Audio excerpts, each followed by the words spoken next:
Halo, saya Stephanie Dewi dari Surabaya. Berjumpa kembali di channel YouTube saya. Konten YouTube saya kali ini tentang dua topik hukum yang sangat menarik, yaitu Undang-Undang ITE dan sanksi pidana. Topik yang kedua, tindak pidana perbankan.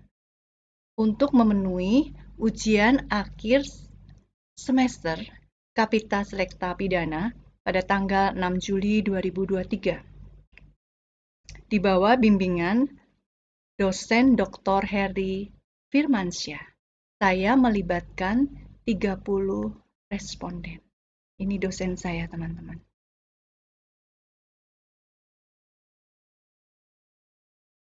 Topik pertama, Undang-Undang Informasi dan Transaksi Elektronik ITE dan sanksi pidana. Dasar hukumnya, Undang-Undang ITE yang pertama yaitu Undang-Undang Nomor 11 Tahun 2008, kemudian direvisi dengan Undang-Undang Nomor 19 Tahun 2016. Untuk bisa memahami Undang-Undang ITE, kita harus paham apa yang dimaksud dengan informasi elektronik dan transaksi elektronik yang tercantum dalam pasal 1, angka 1 dan 2 Undang-Undang ITE. Untuk mempermudah pemahaman, saya menyimpulkan bahwa yang dimaksud dengan informasi elektronik itu adalah data atau sekumpulan data dalam berbagai bentuk, karena bisa berupa huruf, angka, gambar, analog, atau hanya sekedar titik. Sedangkan yang dimaksud dengan transaksi elektronik adalah perbuatan hukum yang dilakukan dengan menggunakan komputer, jaringan komputer, dan atau media elektronik lainnya. Adapun asas-asas dalam Undang-Undang ITE, asas kepastian hukum, kemanfaatan, kehati-hatian, asas itikat baik, dan asas netral teknologi. Yang dimaksud dengan netral teknologi adalah kita bebas memilih teknologi apapun sepanjang tidak melanggar ketentuan hukum yang berlaku. Cyber law meliputi transaksi elektronik, alat bukti elektronik, privacy, yurisdiksi, intellectual property, termasuk tindak pidana dan sanksinya. Pemerintah perlu mendukung pengembangan teknologi informasi melalui infrastruktur hukum dan pendukungnya, sehingga pemanfaatan teknologi informasi dilakukan secara aman, guna mencegah penyalahgunaan dengan memperhatikan nilai-nilai agama dan sosial budaya masyarakat Indonesia yang berdasarkan pada Pancasila sebagai ideologi bangsa. Adapun manfaat dari Undang-Undang ITE menjamin kepastian hukum bagi para pelaku transaksi elektronik, mendorong pertumbuhan ekonomi di Indonesia, mencegah cybercrime, melindungi masyarakat dan pengguna internet dari berbagai tindak kejahatan dalam dunia maya. Perbuatan yang dilarang oleh Undang-Undang ITE ada 7, dengan perbedaan sanksi pidana. Ada yang 6 tahun, ada yang 4 tahun, juga dendanya ada yang 1 miliar, ada yang hanya 750 juta rupiah. Perbuatan yang dilarang tersebut adalah menyebarkan video asusila, judi online, pemerasan dan pengancaman, berita bohong, ujaran kebencian, dengan sanksi pidana 6 tahun paling lama dan atau denda maksimal 1 miliar rupiah. Sedangkan untuk pencemaran nama baik dan teror online, sanksi pidananya lebih rendah, maksimal hanya 4 tahun dan atau denda maksimal hanya 750 juta rupiah jika dibandingkan dengan yang sebelumnya, yaitu 1 miliar rupiah. Menurut ketentuan Undang-Undang Nomor 19 Tahun 2016, pencemaran nama baik Pasal 27 Ayat 3 Undang-Undang ITE itu merupakan delik aduan. jadi bisa diproses secara hukum jika ada pihak yang mengadukan. Perbuatan lain yang dilarang Undang-Undang ITE dari pasal 30 sampai pasal 35, yaitu mengakses, mengambil, dan meretas sistem elektronik milik orang lain dengan cara apapun. Melakukan intervensi atau penyadapan terhadap sistem elektronik milik orang lain dari publik dan sebaliknya, mengubah, merusak, dan memindahkan ke tempat yang tidak berhak, menyembunyikan informasi atau dokumen elektronik, serta membuka dokumen atau informasi rahasia. Mengganggu sistem elektronik, menyediakan perangkat keras atau lunak, termasuk sandi komputer, kode akses untuk pelanggar larangan yang telah disebutkan di pasal sebelumnya. Pemalsuan dokumen elektronik dengan cara manipulasi, penciptaan, perubahan, penghilangan, dan pengerusakan. Pelaksanaan Undang-Undang ITE di kehidupan masyarakat. Semua transaksi dan sistem elektronik serta perangkat pendukung memperoleh perlindungan hukum, sehingga masyarakat mampu memaksimalkan potensi ekonomi digital, meningkatkan potensi pariwisata melalui e-tourism. Trafik internet yang tersedia di Indonesia dimanfaatkan untuk kemajuan masyarakat dengan cara membuat konteks edukasi dan konten-konten bermanfaat lainnya. Sehingga produk-produk ekspor diterima tepat waktu yang membuat potensi kreatif masyarakat bisa lebih maksimal untuk bersaing dengan negara lain. Rujukan dampak negatif Undang-Undang ITE. Menurut kajian Pusat Penelitian Badan Keahlian DPR RI, volume 12, nomor 16, garing 2, garing Puslit, garing Agustus, garing tahun 2020, ada sebanyak 271 kasus yang dilaporkan ke polisi karena adanya multitafsir Undang-Undang ITE. Pasal 27, 28, 29 yang paling sering dilaporkan karena ketidakjelasan rumusan dari ketiga pasal tersebut, sehingga sering disebut sebagai pasal-pasal karet karena menimbulkan tafsiran yang sangat subjektif dari penegak hukum, di mana hal ini mengancam kebebasan berekspresi. Merujuk pada situs registrasi MA, ada sebanyak 508 perkara di pengadilan yang menggunakan Undang-Undang ITE sepanjang 2011 sampai 2018, di mana kasus terbanyak penghinaan dan pencemaran nama baik, pasal 27 ayat 3, Undang-Undang ITE, kasus ujaran kebencian, pasal 28 ayat 2, Undang-Undang ITE. Dampak negatif Undang-Undang ITE membatasi kebebasan berpendapat, terutama dalam beropini dan mengkritik. Menimbulkan kesewenang-wenangan aparat hukum dalam menentukan orang yang tersandung Undang-Undang ITE tersebut dinyatakan bersalah dan layak dipidana. Menjadi instrumen sebagian kelompok dalam rangka balas dendam. Hal ini sangat rawan digunakan pada saat tahun politik, yaitu tahun 2024, akan digunakan sebagai senjata lawan politik.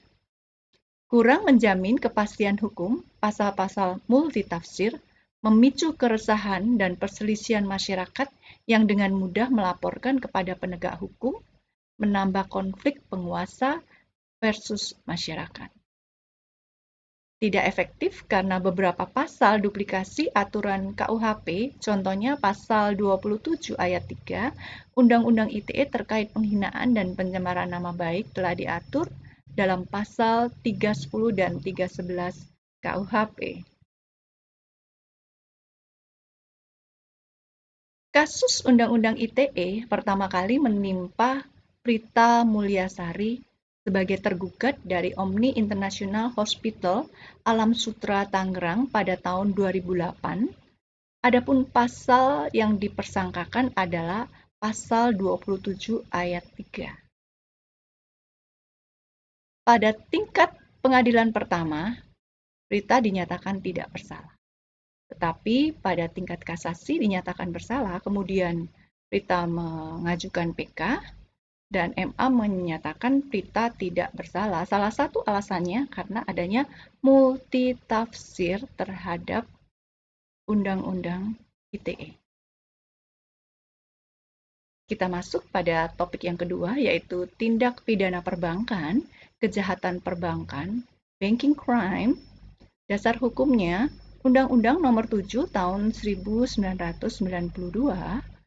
Undang-Undang Nomor 10 Tahun 1998 yang merevisi Undang-Undang Nomor 7 Tahun 1992 tentang perbankan, Undang-Undang Nomor 23 Tahun 1998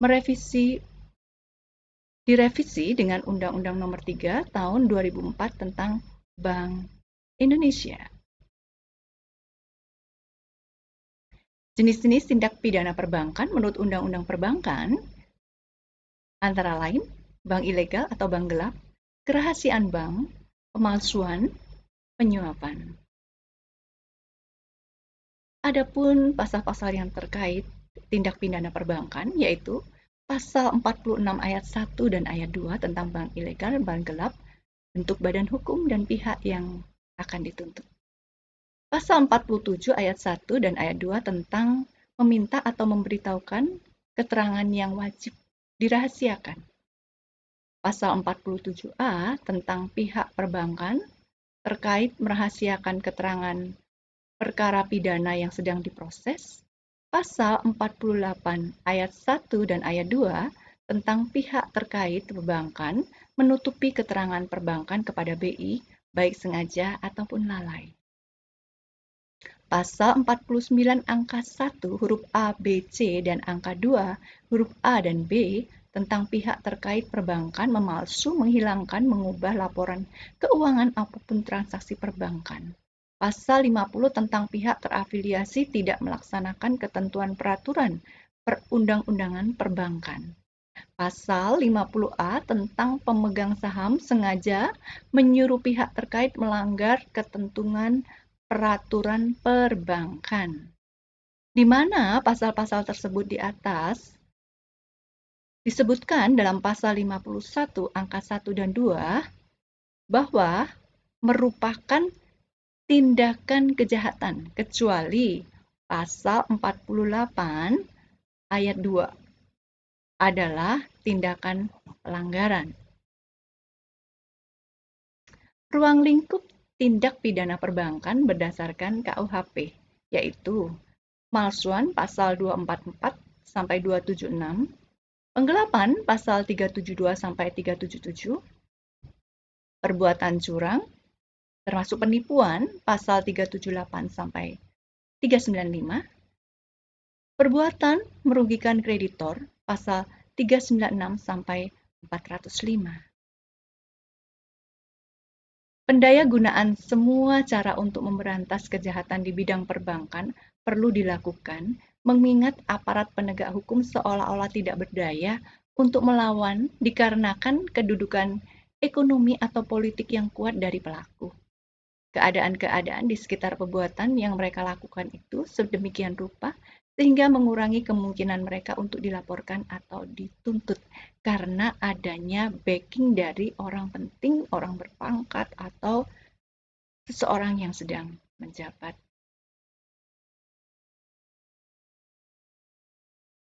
Penegakan dan pencegahan kejahatan perbankan dapat ditempuh melalui perlu adanya peningkatan kemampuan penyidik dalam bidang accounting dan keuangan, sistem pengawasan dari pihak bank yang efektif dan bisa dilakukan saat rekrutmen pegawai lebih menekankan pada mental ideologi, perluasan kewenangan penyidik dalam rangka menjalankan tugasnya bukan hanya sekedar menyangkut rahasia bank, perlu pembaharuan perundang-undangan dalam bidang ekonomi, inkasu, undang-undang perbankan. Adapun tindak kejahatan yang bisa dikenai dengan Undang-Undang ITE dan Undang-Undang Perbankan maupun KUHP adalah pinjaman online. Pinjol yang lagi marak sekarang ini dan sudah menimbulkan banyak korban bunuh diri. Adapun pasal yang terkait adalah menyebarkan data pribadi, pasal 32, Jungto pasal 48 Undang-Undang ITE, dengan sengaja mengirim dokumen elektronik berisi ancaman, kekerasan, atau menakut-nakuti yang ditujukan secara pribadi, melanggar pasal 368 KUHP dan pasal 29 Jungto pasal 45B Undang-Undang ITE, kegiatan perbankan tanpa izin BI, bank gelap atau bisa disebut juga dengan bank ilegal, melanggar pasal 46 Undang-Undang Perbankan. Setelah keputusan Mahkamah Konstitusi, pasal dalam KUHP yaitu pasal 170, 351, 368 ayat 1 dan 335 ayat 1 meliputi melakukan kekerasan fisik dan pengambilan barang. Karena maraknya penipuan pinjol ilegal yang sudah menimbulkan banyak korban, terutama ibu rumah tangga, saya membaca di catatan harian mantan Menteri BUMN Pak Dahlan Iskan pada tanggal 29 Juni 2023 tertulis di sana bahwa suami istri di Banyuwangi pada tanggal 27 Juni 2023 bunuh diri dengan cara gantung diri karena tidak tahan teror pinjol. Maka sudah seyogyanya OJK dan pihak terkait melakukan edukasi pinjol kepada masyarakat karena banyak masyarakat yang belum memahami pinjol. Dan saya melakukan wawancara dengan 30 responden. 20 responden menyatakan tidak tahu tentang pinjol dan 10 menyatakan tahu. Kita ikutin yuk, kita dengerin apa yang mereka sampaikan. Nggak tahu. Pinjaman online nggak tahu. Nggak tahu.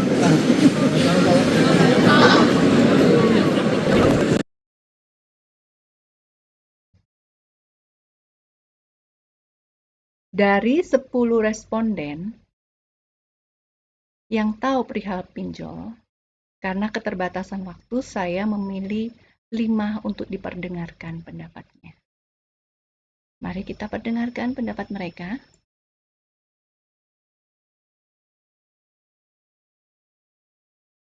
Pinjaman online ini adalah salah satu cara yang disediakan oleh internet di mana untuk memudahkan masyarakat meminjam secara online. Hal ini tidak semuanya membutuhkan jaminan. Paling dalam peminjaman online ini hanya membutuhkan KTP.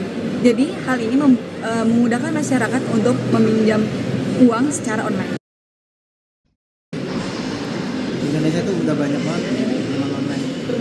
Contohnya pelaku, kredit bintang dan lain-lain.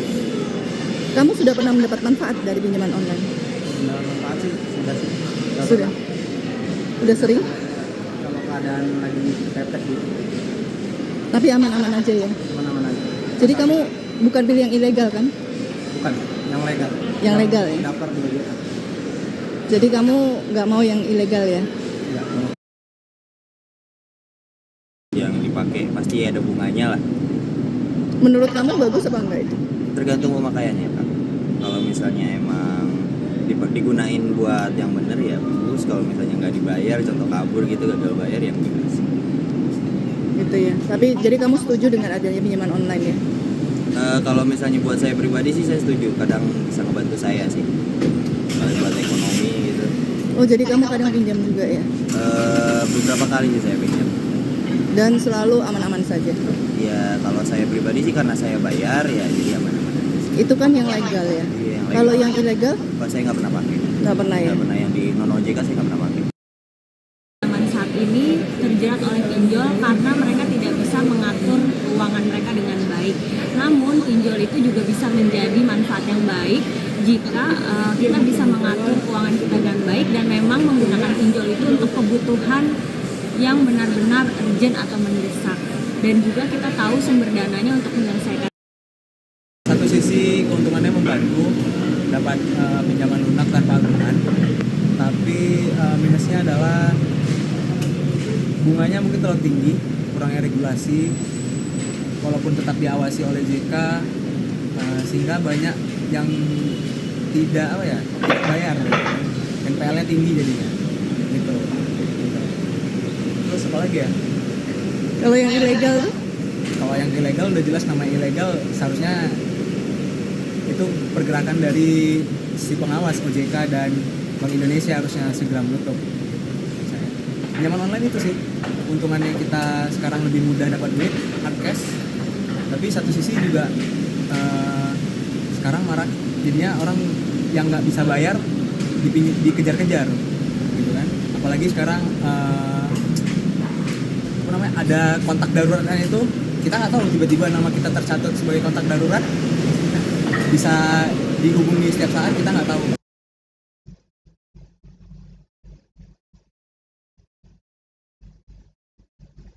Terima kasih kepada pihak-pihak yang sudah terkait dalam pembuatan konten YouTube saya. Dan pada kesempatan ini, saya ingin berbagi cerita bahagia bahwa di semester 4 ini saya mendapat beasiswa dari Universitas Tarumanegara, beasiswa jalur prestasi, peringkat 1 IPK 4. Terima kasih Untar untuk Indonesia. Terima kasih dosen Dr. Heri Firmansyah atas bimbingannya di mata kuliah Kapitas Rekta Pidana. Sampai berjumpa kembali di channel YouTube saya selanjutnya. Saya Stefani Dewi dari Surabaya.